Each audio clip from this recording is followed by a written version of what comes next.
Good afternoon, dear participants of the International Youth Conference, dear friends. Greetings from the city of Volgograd. I would like to thank everyone who has joined our video meeting.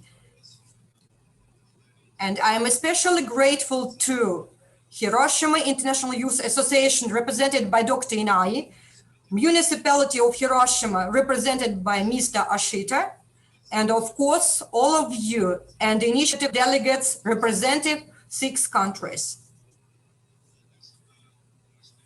Young people are the strong power which makes our planet move. You have got modern knowledge, energy, and ambitions.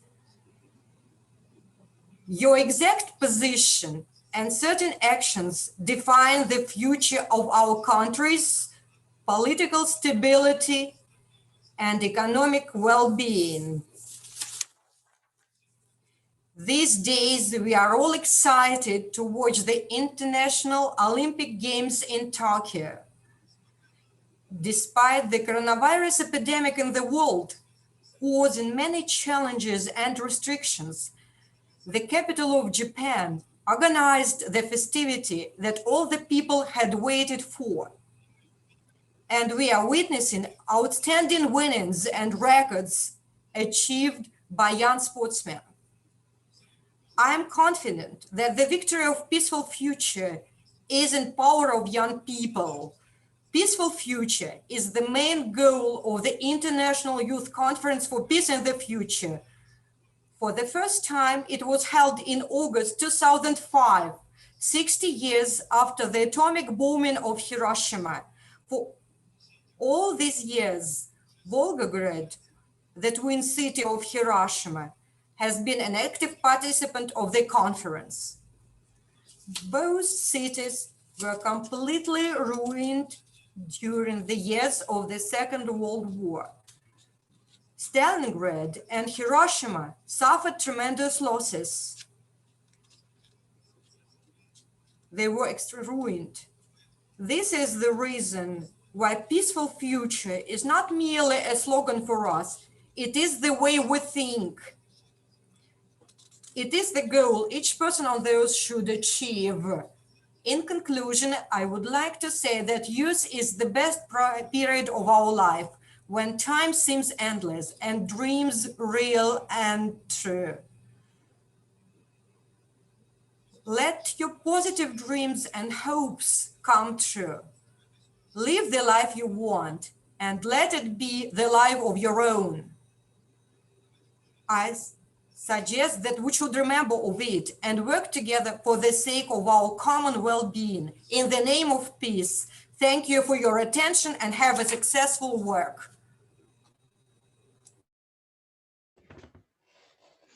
Thank you, Mr. Kolesnikov, for your words of greeting. And to continue, I am also happy to give the floor to Dr. Inai.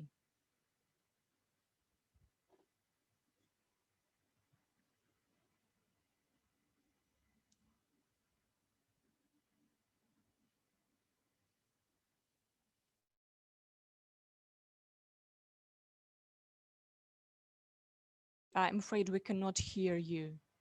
Don't know what happened.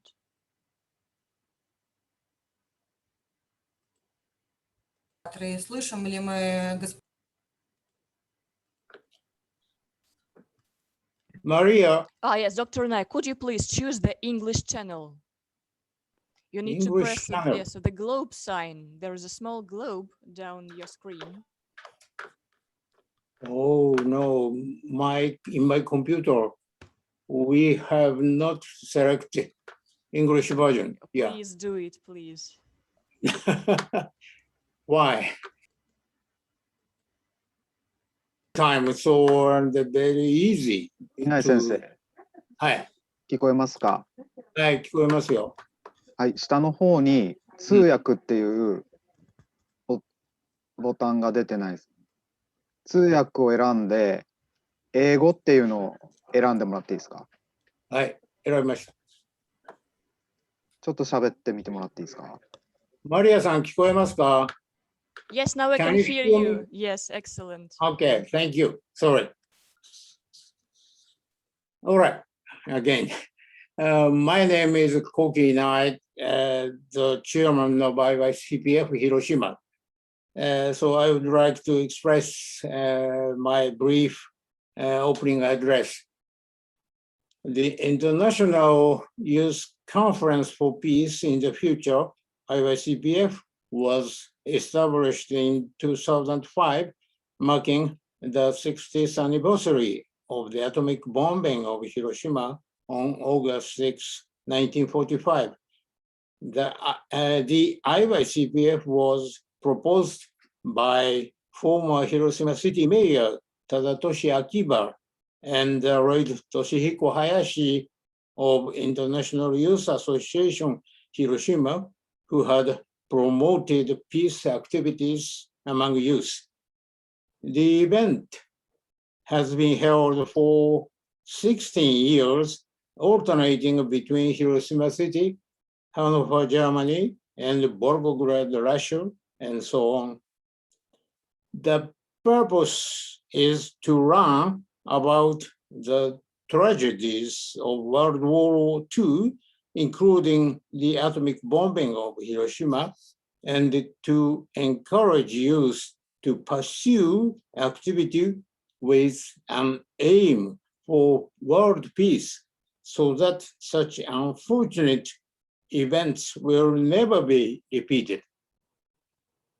Each year, 50 to 100 young people from around the world gather, eat, and sleep together for 7 to 12 days to foster mutual understanding, discuss peace activities, and compile their results into an appeal that is delivered to the world. At the 14th conference in 2018 in Hanover, we discussed the future of the IYCPF and the creation of branches in each city. The goal is not only to hold annual meeting, but also to conduct ongoing activities throughout the year in each city and to report their outcomes at a meeting before taking action together as one. Subsequently, branches were formed in Hanover and Hiroshima, and activities have already started. For our appeal at the 15th conference held in Hiroshima in 2019, we organized a social media network so that participants can take an active part in peace-related programs in each city and educate others, especially the younger generation. Unfortunately, due to COVID-19 pandemic that began spreading worldwide in January 2020, the 16th IYCPF in Volgograd in 2020 had to be canceled.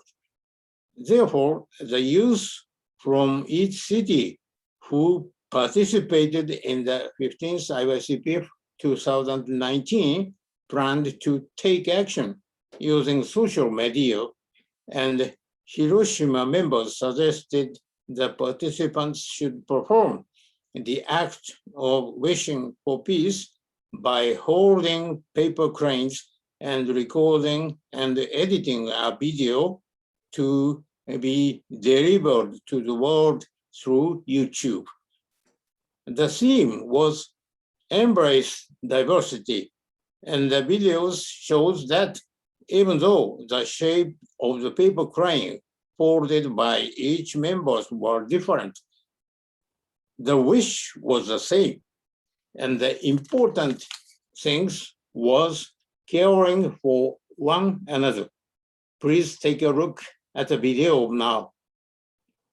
In today's world, we are reminded of the many factors hindering peace, in addition to the long-standing conflicts among ethnic groups, religions, and sects. Economic disparities have widened both within and across national borders.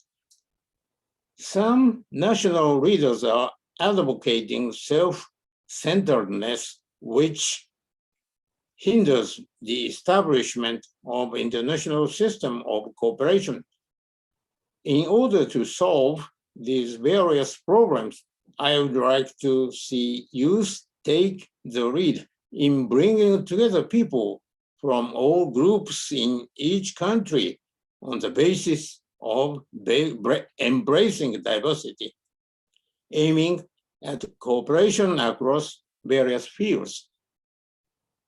The COVID-19 epidemic is still with us, and so this year's IYCPF, the 70th conference, is being held online with the great help of the city of Volgograd. I would like to express my heartfelt gratitude to the city of Volgograd for preparation for this conference, especially Mr. Kolesnikov and Maria. I hope that each participant will take full advantage of this opportunity to think about what they can do to achieve world peace in the different situations facing their own country or city. The people of the world are watching and hoping that your wisdom will bring us together. Thank you very much for your attention. Thank you very much, Dr. Inai, for your encouraging words. And I guess we all can express our appreciation for our honorary guests, for their inspiration. And now it has come the time to give the floor to the main actors of today's event, its participants. Every city that is present today here has prepared a presentation about its peaceful initiatives. And I guess we should begin with the city who founded the Youth Conference for Peace in the Future, from Hiroshima. With Hiroshima participants, you are most welcome to speak.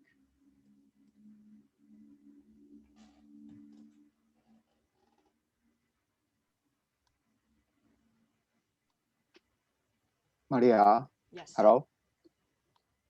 I'm going to play a video first, and then our members will give a presentation. Please, you are welcome. Come. Let me share the video first. Okay.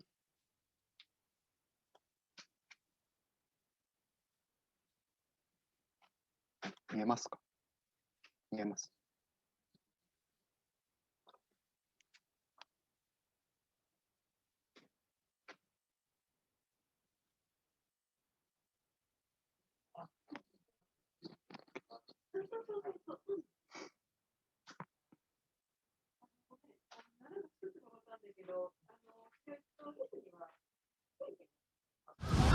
人間を返せ、父を返せ、母を返せ、年寄りを返せ、子供を返せ、私を返せ、私につながる人間を返せ、人間の世のある限り崩れぬ平和を返せ。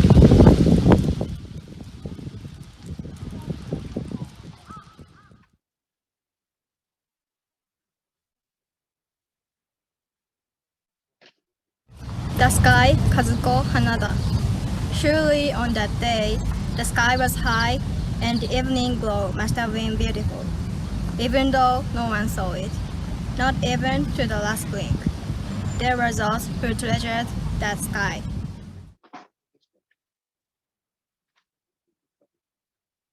From here and there, since we look up at the sky, no sky is the same even for a moment. We view the individual sky, surely also on that day. May on that very day, the sky must have been burning with flames. It is said that in such heat, even tears dried up. of this unable to understand what had happened. Black plane fell. Only on that day they wanted to shut their eyes, too terrified to stop trembling, miserable. But they weren't allowed to shut their eyes. The sky in August is aching, without end. Distant blue keeps that day, even the evening glow. How horrible.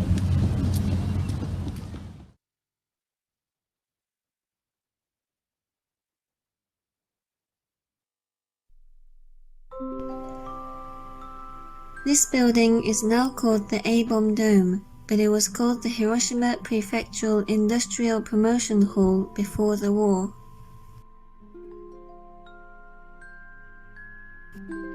It was designed and built by a Czech architect Jan Letzel in 1915. This is not the hypocenter or ground zero, but located very close to it. It was destroyed and burned severely, and only the framework of the central part of the main building remained. It is said that about 30 people were in the building, and all of them were killed on the day of the atomic bombing. After the war, some people wanted to demolish it because they thought it was very dangerous and reminded them of painful memories. But others wanted to save it because they thought it would be helpful to remember the tragedy of the A-bombing. Hiroshima City decided to preserve it in 1966. The A-bomb Dome was designated a UNESCO World Heritage Site in 1996. The A-bomb Dome is still teaching us about the consequences of war and the importance of peace after 76 years.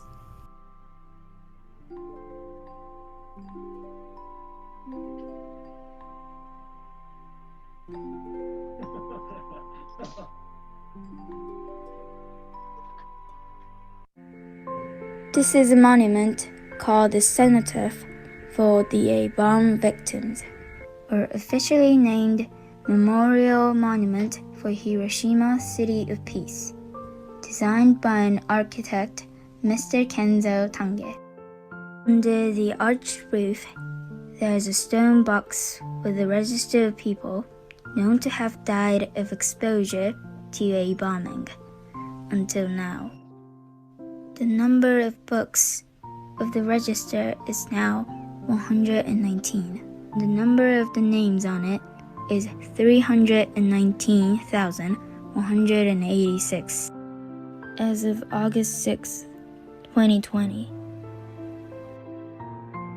Out of 119 books, one doesn't have any names on it, but it is entitled Many Unknown, and the others contain the names, not only Japanese names, but also non-Japanese names, regardless of their nationalities, are included. The register includes some POWs, prisoners of war, from the US. The surface of the stone box says, "Let all the souls here rest in peace, for we shall not repeat the evil." Through the cenotaph, you see the flame of peace. The flame lasts until all the weapons are gone from this universe. This cenotaph, the flame of peace, and the A-bomb dome stands in a line.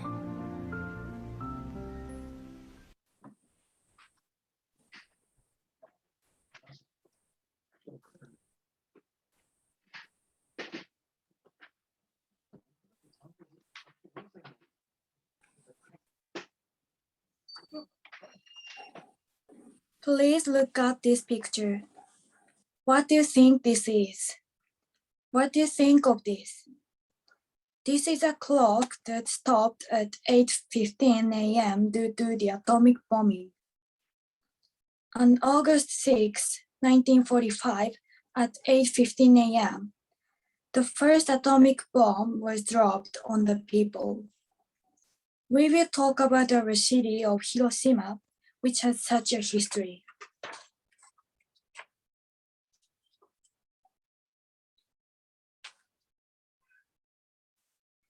Hiroshima is well known as the first city in history destroyed by a nuclear weapon.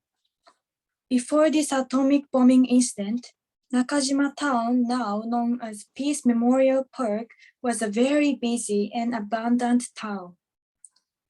There were houses, stores, restaurants, movie theaters, and traditional inns in the town, yet the war has affected the lives of the people after the bombing.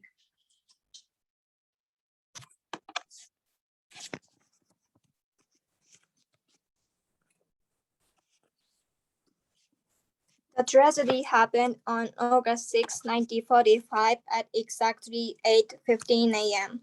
Just one bomb killed almost half of the population of Hiroshima. The A-bomb brought several illnesses and side effects such as radiation sickness, not only to local people, but also to foreigners who were in Hiroshima. The picture on the screen can tell that the city was totally destroyed. Families were advised to leave the city, but many had nowhere to go. After the bombing, it was said that no plants could grow for the next 75 years.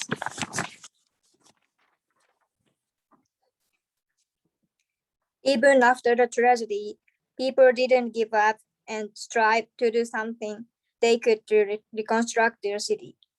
Even though the city was a total mess, the local newspaper Chugok Shimbun started to publish, and the tram or streetcar, which is known as a symbol of Hiroshima, started to run just 3 days after the bomb was dropped. This move encouraged the people to never give up and recover to rebuild the city.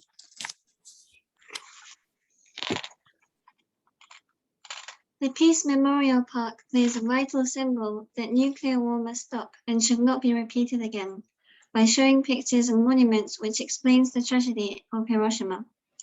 Now, the Peace Park became a popular spot for local citizens to relax and have picnics under the cherry blossoms during spring. A lot of tourists from overseas enjoy walking around the park to see the flowers too.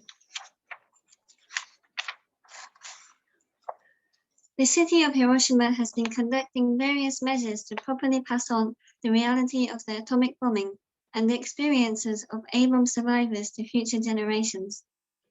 As survivors age, fading of the experience of A-bombing survivors has become a great concern, and passing along their experiences and desire for peace is an important and urgent challenge. To deal with the situation, the city of Hiroshima started a training program, and visitors are given opportunities to listen to survivor testimonies. We also have a Citizens Peace Volunteer Training Program. We have a lot of activities and programs to learn about the reality of the A-bombing and peace. Now, we would like to talk about the detail of Hiroshima. Hiroshima is here. The temperature is very comfortable, and you can also taste various seafoods because it touches the Seto Inland Sea. The Seto Inland Sea serves as a waterway that connects the Pacific Ocean and the Sea of Japan. That is why seafood products are plentiful.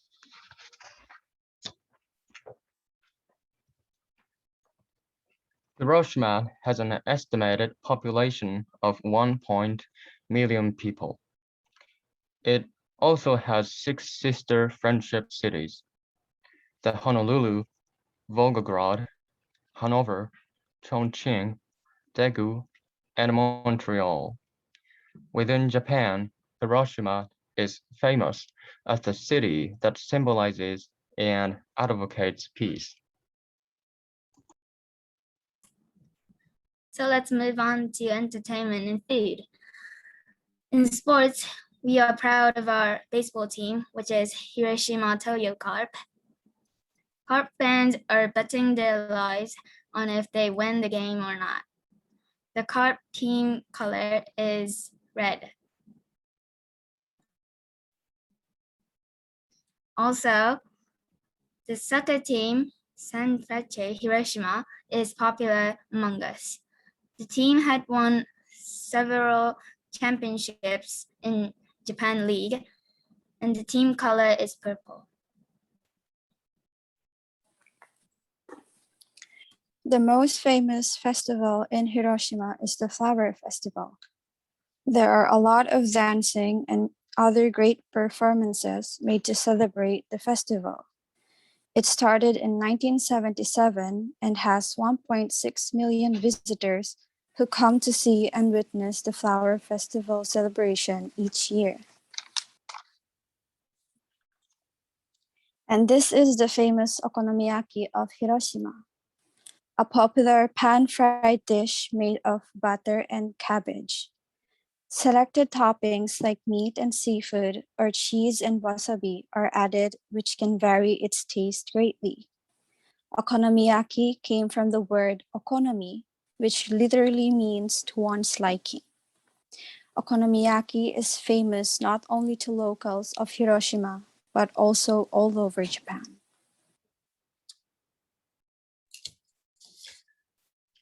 Next, I'm going to talk about the heat industry of Hiroshima.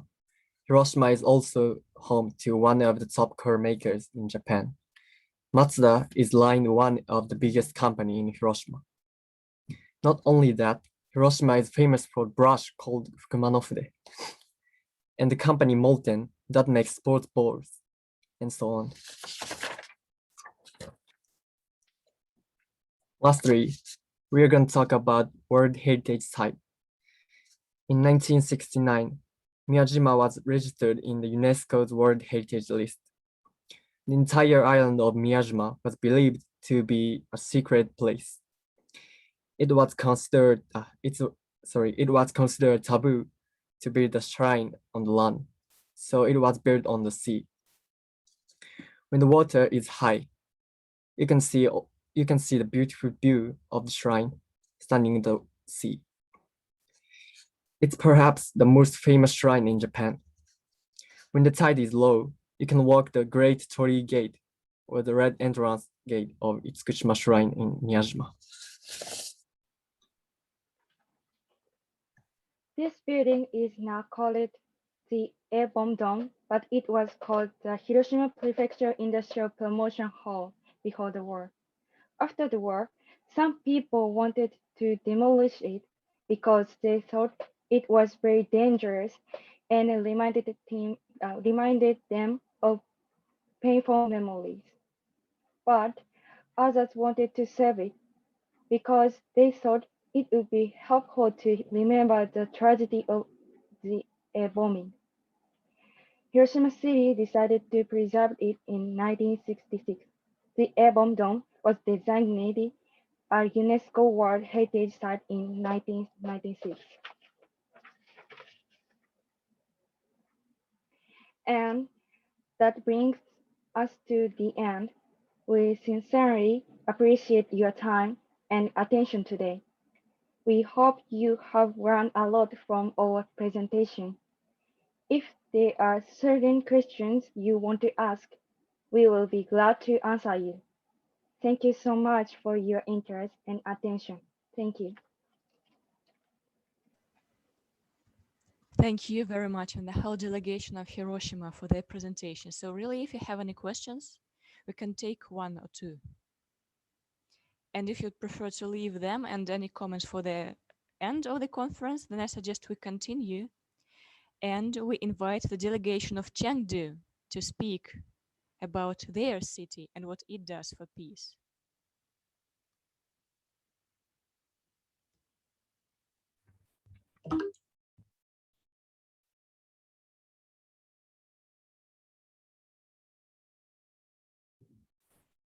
Hi, everyone. We are the participants from Chengdu, China. And today we are going to share with you something about our city, Chengdu, and what it does for peace. And let's welcome the first speaker.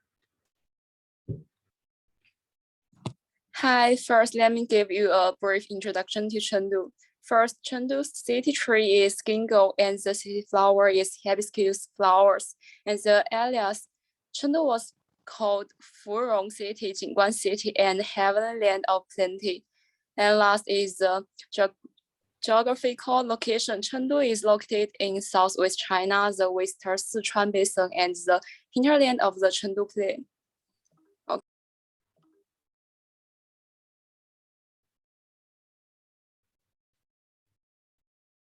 Next speaker, please.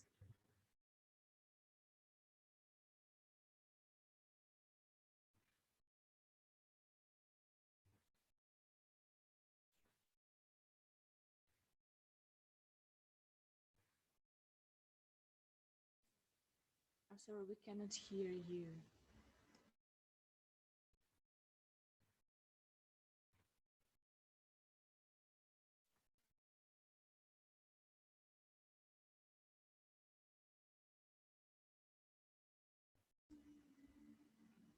Excuse me, Ms. Yanxiao, we cannot hear you. Maybe you too forgot to switch your channel to English.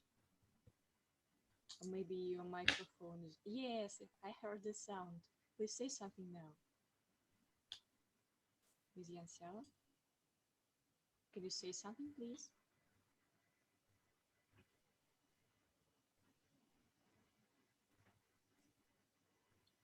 Could you say something, please? I think you turned on your microphone.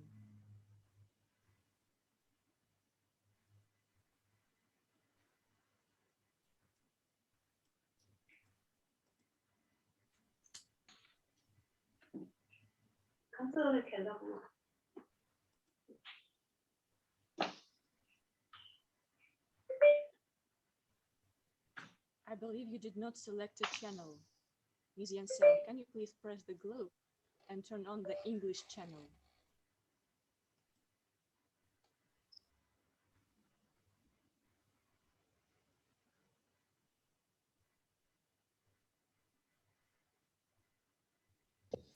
We can't hear her, but I don't know why you can hear her. You can hear her. Maybe it's your connection. Everything's doing okay. Hello? Okay, then continue. Don't mind me, please. Hello? Yeah, we hear. Yes, let's move on. Can you hear? Yes. Where? Oh, sorry. Well, let's continue, okay?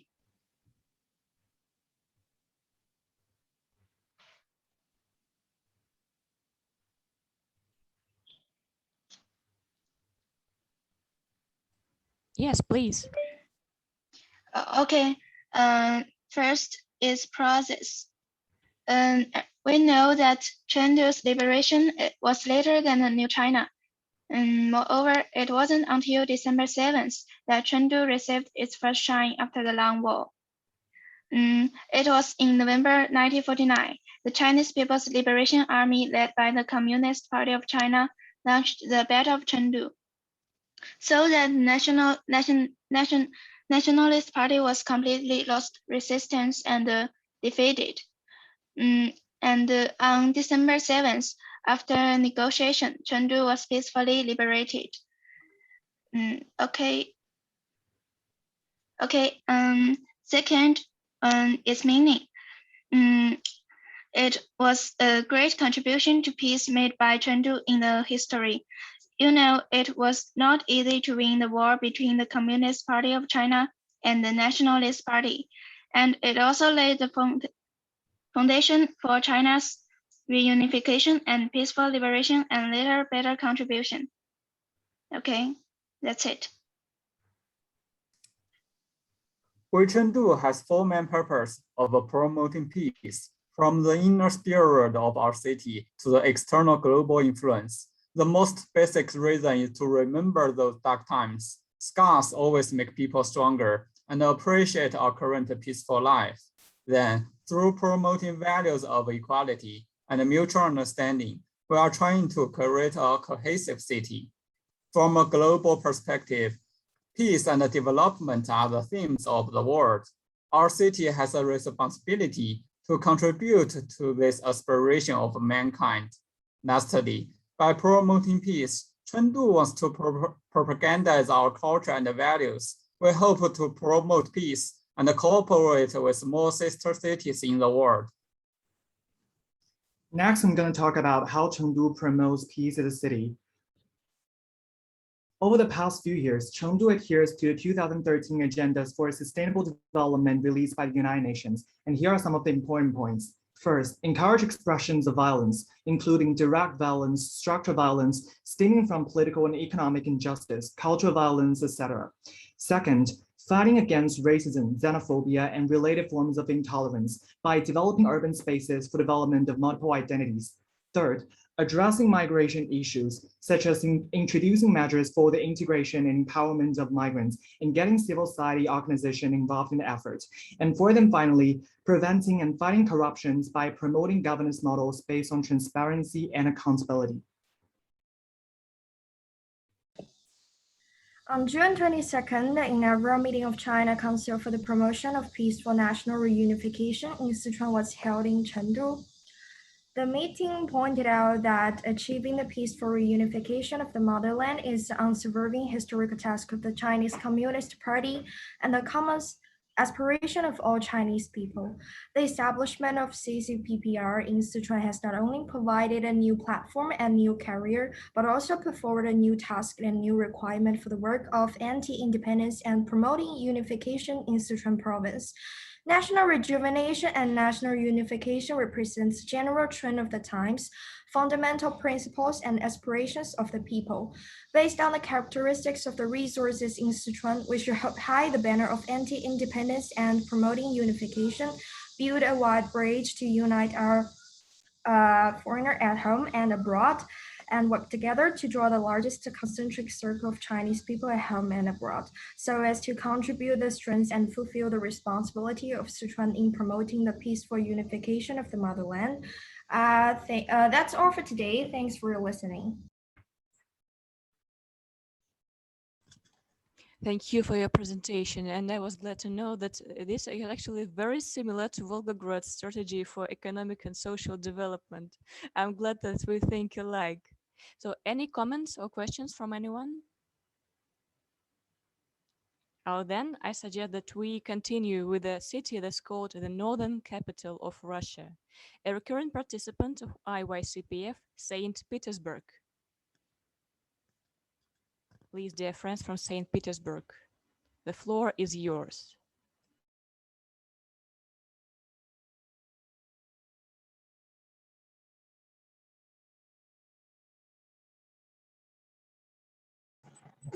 Hello everyone.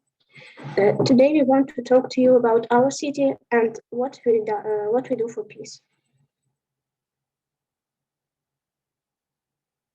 Our city is St. Petersburg.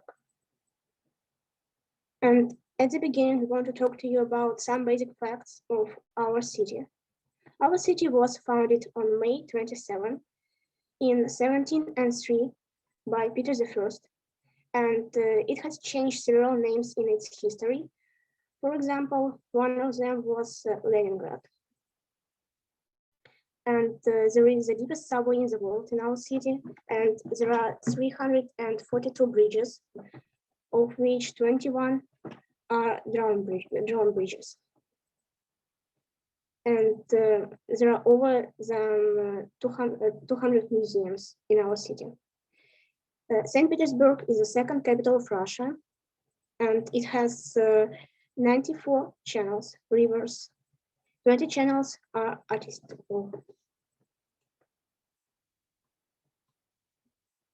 In our city, we have a great tragedy.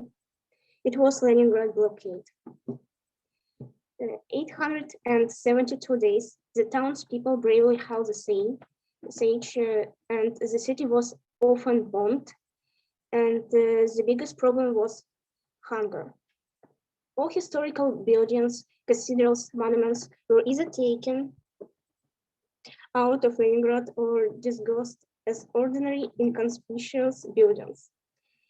And the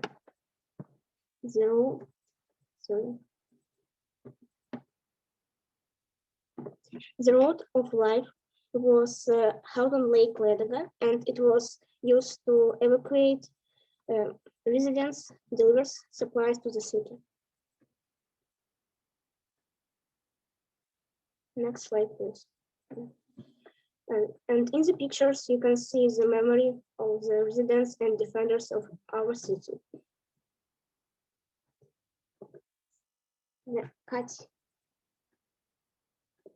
The Immortal Regiment is a moment to preserve the personal memory of the generation of participants in the Second World War. Every year, on Victory Day, participants march in a column through the streets of cities with photos of their relatives. Participants of the Second World War, underground workers, resistance fighters, home front workers, concentration camp prisoners, blockade workers, war children, and write down family stories about them in the National Chronic on the Monument's website. Students and teachers of our university participate in various events and conferences about the importance of world peace. The university spiritually develops students' forms a civic position and patriotism. And now I want to tell to you about some leaders of our city. One of them was Sava Timofeyevich Morozov. The millionaire managed a family enterprise, the Nikolaevskaya textile manufactory, as well as other companies and factories. He built hospitals, maternity shelters, donated to the publication of books, and he sponsored the publication of newspapers. Next slide, please.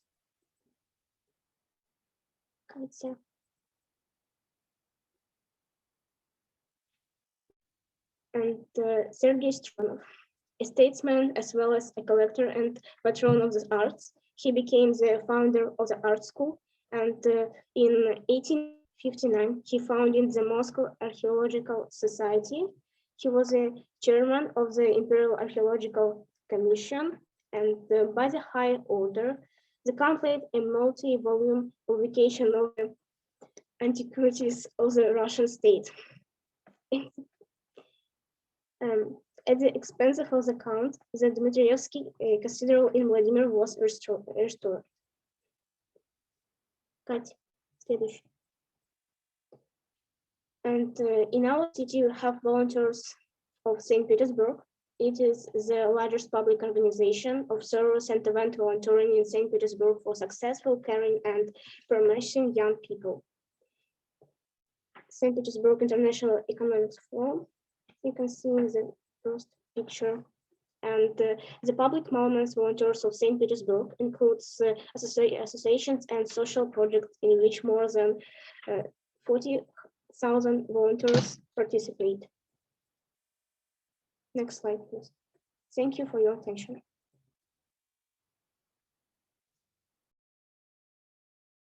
Thank you very much for your presentation. So, any questions for our St. Petersburg participants? Then I suggest we move on, and the floor goes to the city of Muntinlupa in the Philippines, a recurring participant of the conference as well, and also a devout member of the Maize for Peace organization. Please, dear friends, your turn.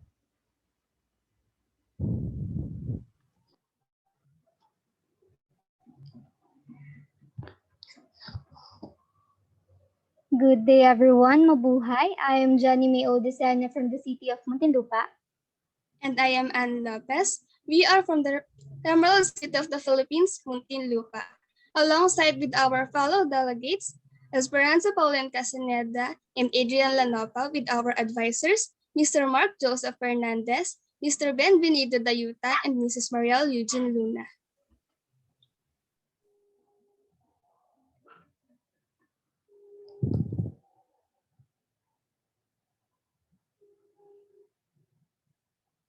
So to start with, here's the geographical location of our city. What was known as a sleepy agricultural community and the town that simply hosted the National Penitentiary has blossomed into a full-fledged city. Today, the city of Muntinlupa has become a premier residential, commercial, and recreational area south of the nation's capital, effectively serving as the bridge that connects the bustling metropolis with the equally progressive towns in the Calabarzon area.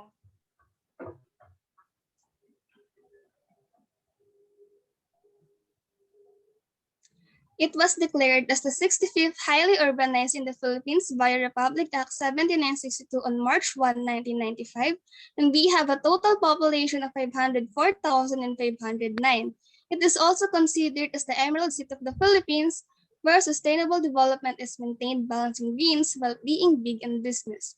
Honorable Attorney Jaime R. Fresnedi serves as the city mayor and an executive vice president of the Mayors for Peace organization.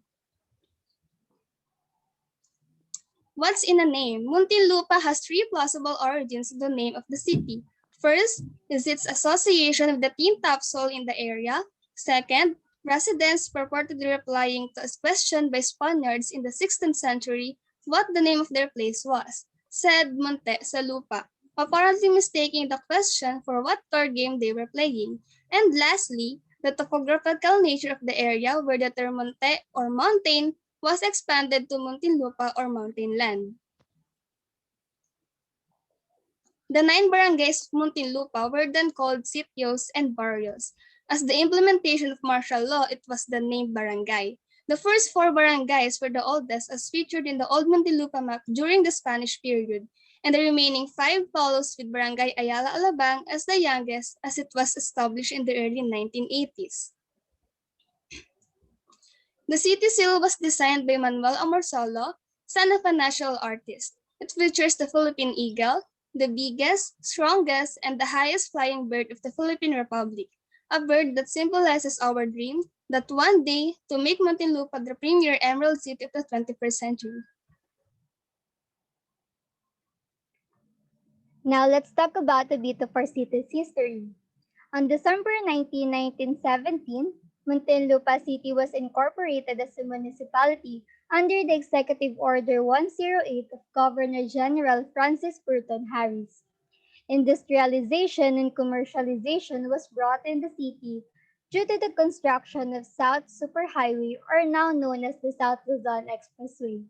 In 1975, under the Presidential Decree 824 of President Ferdinand Marcos, Muntinlupa and majority of the towns under the 1st District of Rizal was transferred under the Metropolitan Manila.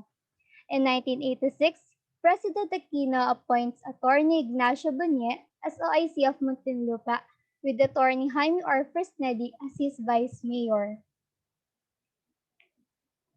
And in 1988, December 19 was declared as the Municipality of Muntinlupa Day. On February 16, 1995, under the House Bill 14401, Muntinlupa was converted from a sleepy town to a highly urbanized city. And on March 1, 1995, under the Republic Act 7926, signed by President Fidel Ramos, Muntinlupa was elevated as the 65th highly urbanized city in the Philippines. Moving forward to our milestones and achievements, from a sleepy town to a highly urbanized city. This is the new Bilibid prison, constructed by the verge of the Commonwealth Law No. 67 as replacement of the old Bilibid Viejo in Santa Cruz, Manila. Next slide, please.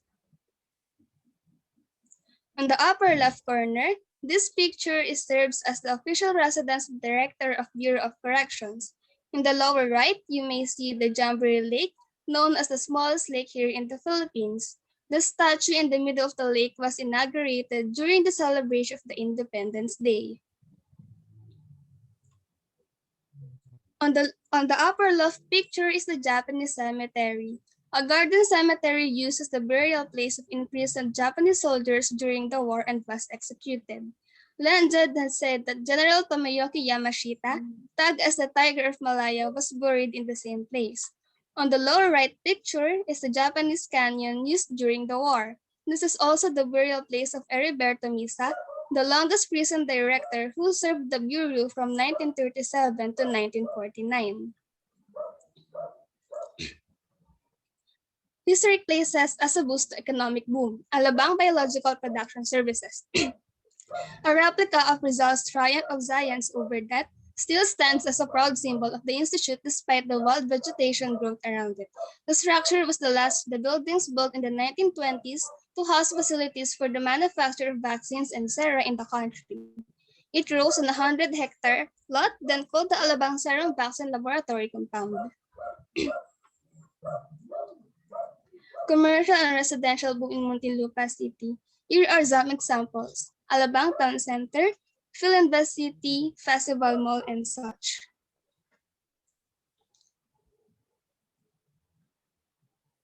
The city government of Muntinlupa and Department of Education, Muntinlupa City's effort for the Read With Me activity participated by 21,000 teachers, students, and parents in a simultaneous reading activity.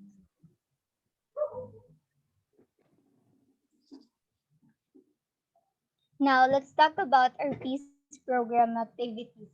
Our city still continues the Teach for Peace program started in 2017, in which peace stands for peace education for the advancement of cooperation and empowerment. It is a joint program of the city government of Muntinlupa through the International Relations Office and the Schools Divisions Office of Muntinlupa City through the Curriculum Implementation Division. In this program, we integrate peace education in the basic curriculum in our city. The program existed because we believe that if we want to reach real peace in this world, we should start educating the children. Here are some of our accomplished activities under the said program for the past years. First is the Hiroshima-Nagasaki photo exhibit. In this exhibit, we displayed photos telling the stories of what happened during the Hiroshima-Nagasaki bombing. We also taught and encouraged students to make their own paper cranes during the activities. Next is the Peace Consciousness Month celebration launching with Mr. Takaaki Morikawa, an A-bomb survivor. The next slide shows the process of planning, validating, practicing, and the implementation of this lesson exemplars for the peace education through the collaborative efforts of the teachers of the Araling Panlipunan and Humanities and Social Sciences in our city. In these pictures, it shows the training of the teachers in Araling Panlipunan, Humanities and Social Sciences on peace education.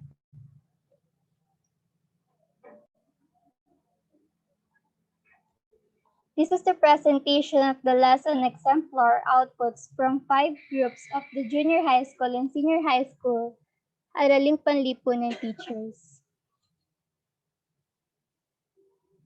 And of course, we also implement the Teach Peace for Peace program, where peace means peace education for the advancement of cooperation and empowerment in high schools. Next, we promote Peace Crane Project for a Better World. We also had poster making contest with the theme of how should peace like look in our world. Next slide. Verso Kapayapaan, a spoken poetry writing and recital contest with the theme Climate Action for Peace. Urban gardening and tree planting activities within our city. Coastal cleanup drive at Laguna Lake. And volunteerism through outreach program with the Al volcano eruption in Batangas, typhoon victims, and fire victims in Kupang, Muntinlupa. Disaster preparedness trainings for student leaders within our city.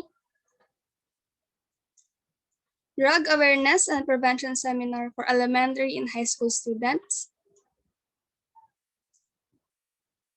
And the I Am Bully Proof, which is an anti-bullying seminar.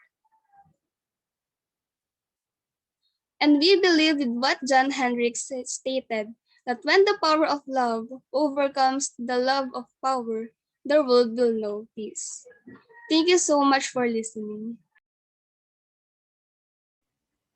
Thank you very much for your presentation. I believe I'm quite not the only one impressed with the emphasis that's put on peace education in all forms in peace contests. So thank you. And I guess now we can switch to Volgograd participants. We have here 3 educational institutions represented, and I suggest we start with gymnasium number 5. In Russia, gymnasium is a kind of a grammar school, usually the one that puts most emphasis on a specific area, or just has advanced level of studies. So gymnasium number 5, please, could we begin with your presentation about the city in general? Yeah, of course, Maria, I would like to ask you to hold the presentation on the screen.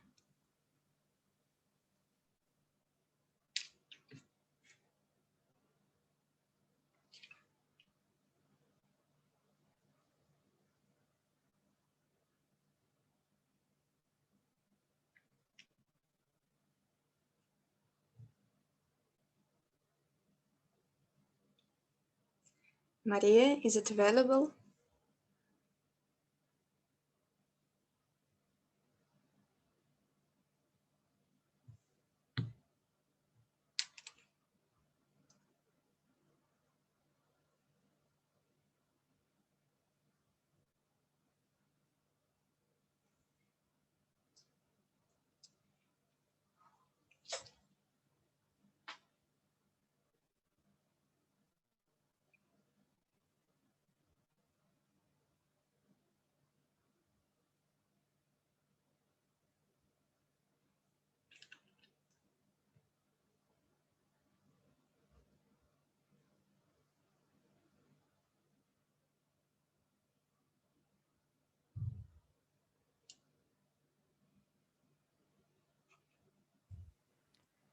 Sorry, can you see it now, your presentation, I mean? Елизавета? No. Yeah.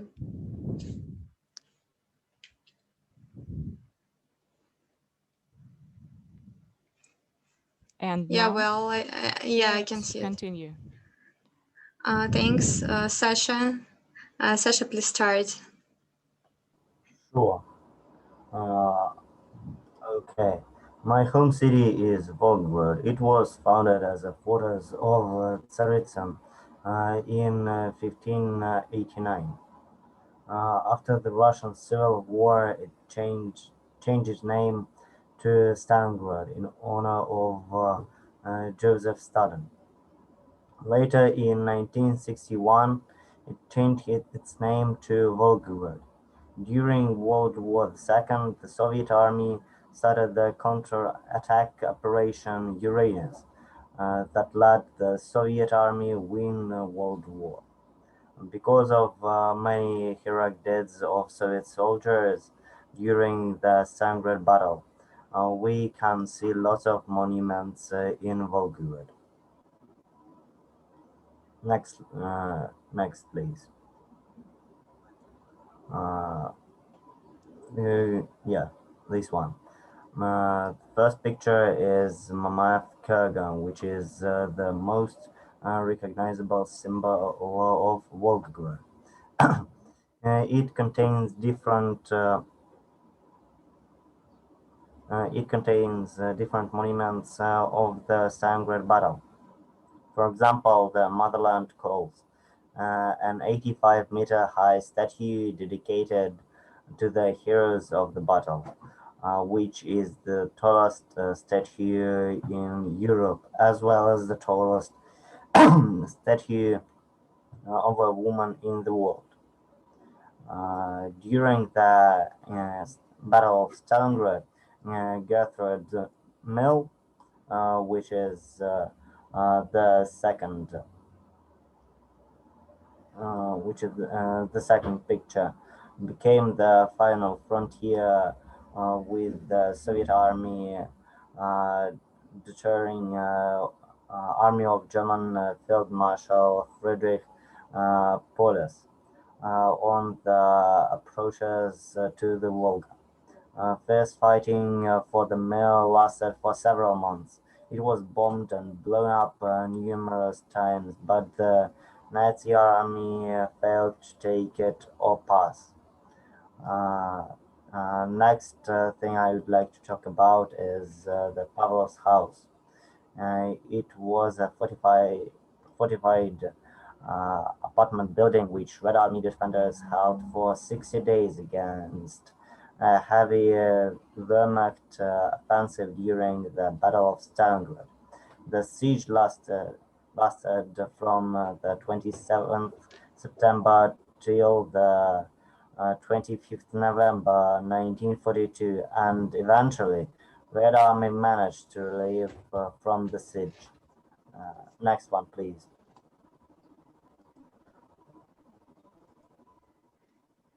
This one? In gymnasium number 5, there already had been IYCPF for 2 times, in 2012 and 2016. This event involved students from twin cities from 6 countries: Japan, from Hiroshima, China, Chengdu, Thailand, Bangkok, France, Dijon, Germany, Chemnitz and Cologne, and Russia, Volgograd. The gymnasium was presented by 11 grade students: Victoria Posternak, Polina Popova, and Artyom Musin. Next one, please.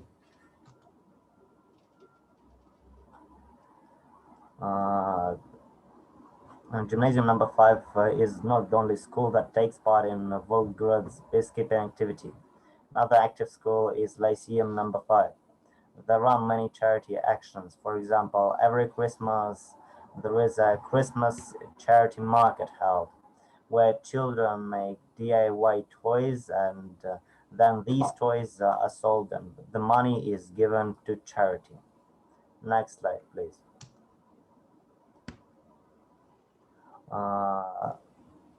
Since 2014, Volgograd consistently strengthens its public diplomacy center status.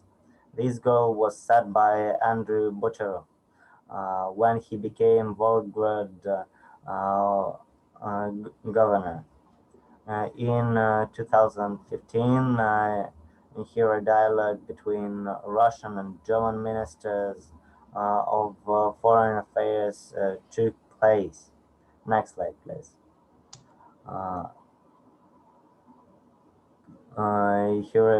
Here are some photos from this event.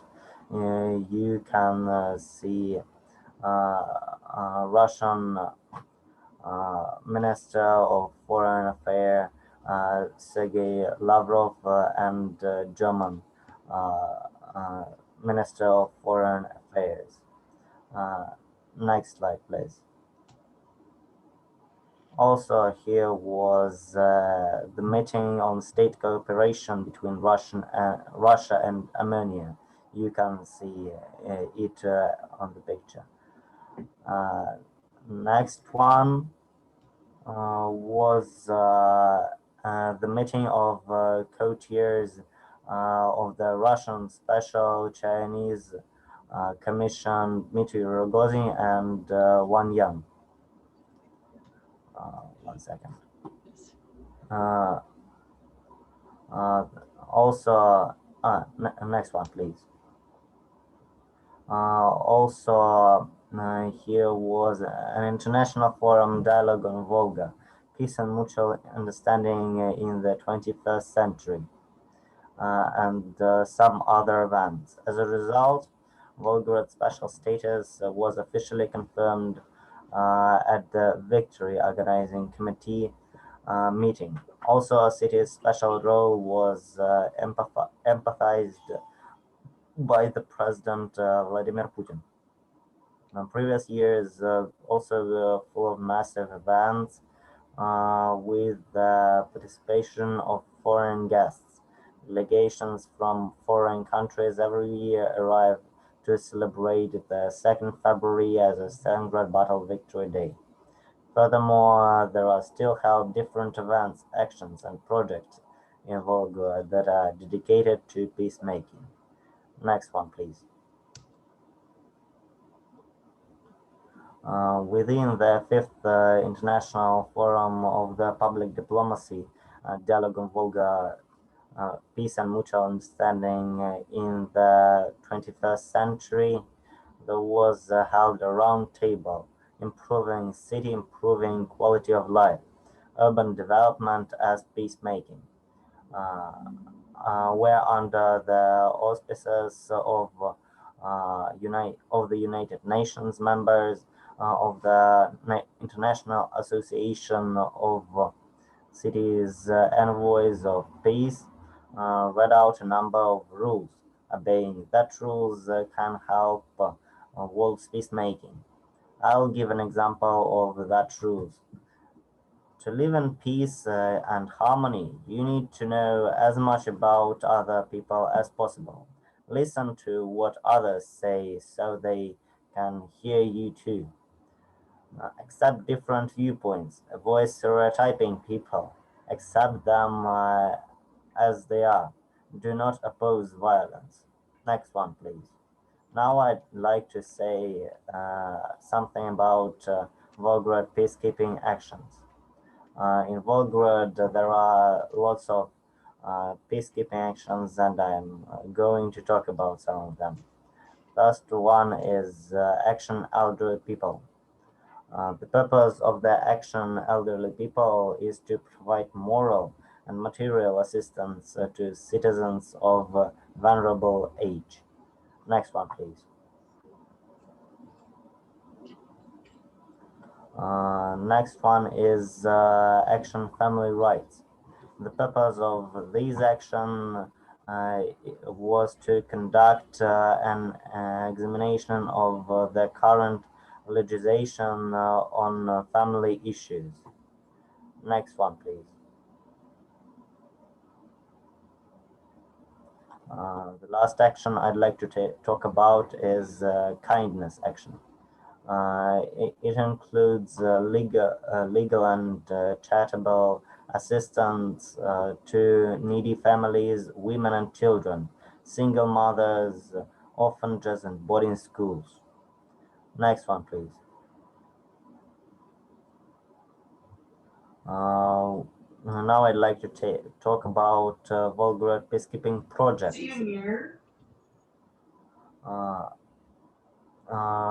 First of all, I'd like to talk about the project called Widows of Russia. It is designed to help women whose husbands died in the struggle for freedom and independence of the motherland. Next one, please. Oh, no, sorry. Also, I'd like to talk about a project called Help. This project included support and assistance for women in difficult situations and some one-time charity assistance, free baby food, clothing, and assistance in employment. Thank you for attendance.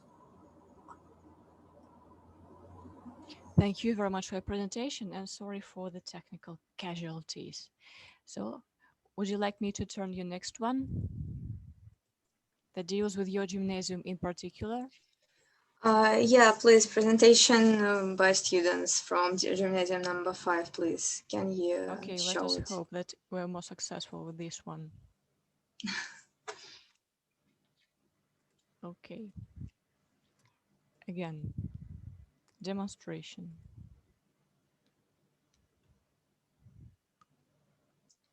Yeah, I see it. Yes.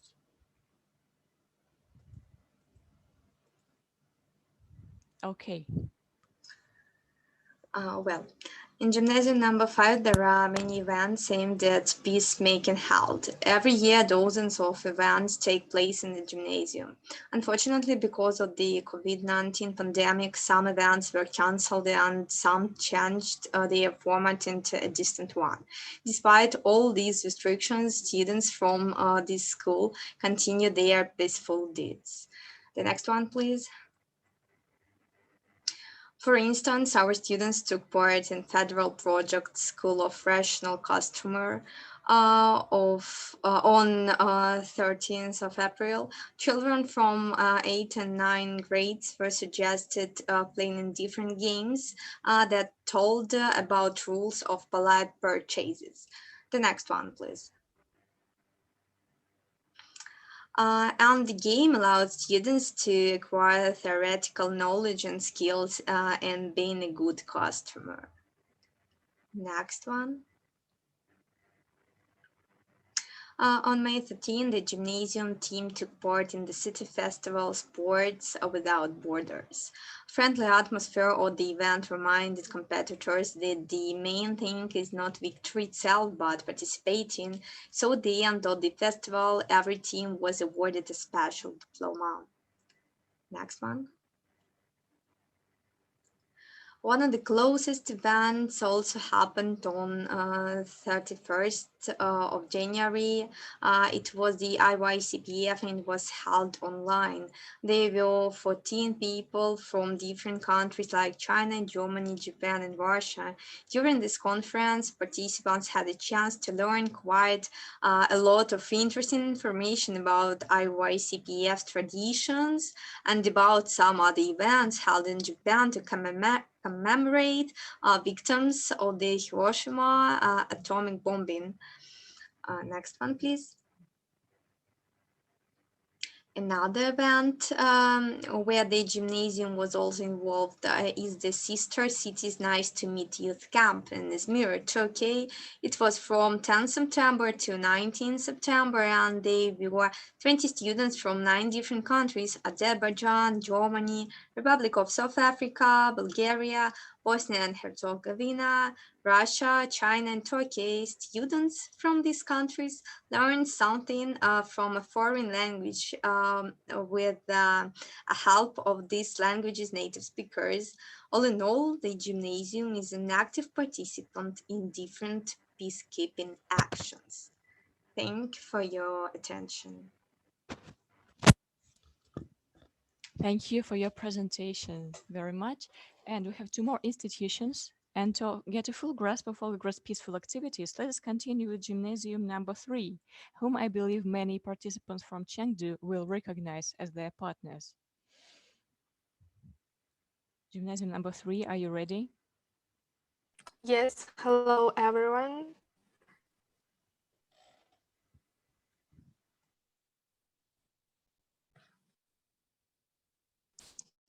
I'm glad to finish some facts about my school, the gymnasium number 3 of the city of Volgograd, and tell you what we do for our world. Our school is one of the oldest schools in the city and one of the most famous for its graduates, teachers, students, and traditions.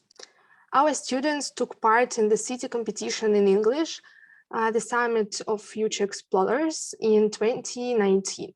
It was held on the basis of our gymnasium and it gathered pupils of Volgograd schools. For 5 months, the participants took part in video conferences with the representatives from Space Camp Turkey, and finally, best 7 students were chosen to go to Space Camp, where they had a chance to learn more about space exploration. Our students of a primary school took part in the Festival of Drawings, named Will Win the Coronavirus Together, which took place in cooperation with our school partner in Chengdu. Students drew different pictures on this topic, and the best works were sent to China for their competition. Moreover, our school attended an international online conference dedicated to Cosmonautics Day. We presented our project called The First Flight into the Space for students and teachers of American schools. Conference participants learned a lot about new space exploration from our American colleagues. The exchange program with Chinese students is one of the best traditions in our school. China is a unique country which is known all over the world. Our school provides an opportunity to learn the culture of this amazing country. Students can go to China by exchange program and then invite Chinese friends to their families and show the culture of our country. The aim of this program is to promote Chinese language and culture and facilitate cultural exchanges. That's all I wanted to say about our school. Thank you for your attention. Thank you very much for such an informative presentation. And sorry for us running a bit late. We have the last but not the least group of participants from Volgograd State Medical University. And you'll be surprised how much, or maybe not surprised after the pandemic, how much they do for peace. Please, dear friends, it is your turn.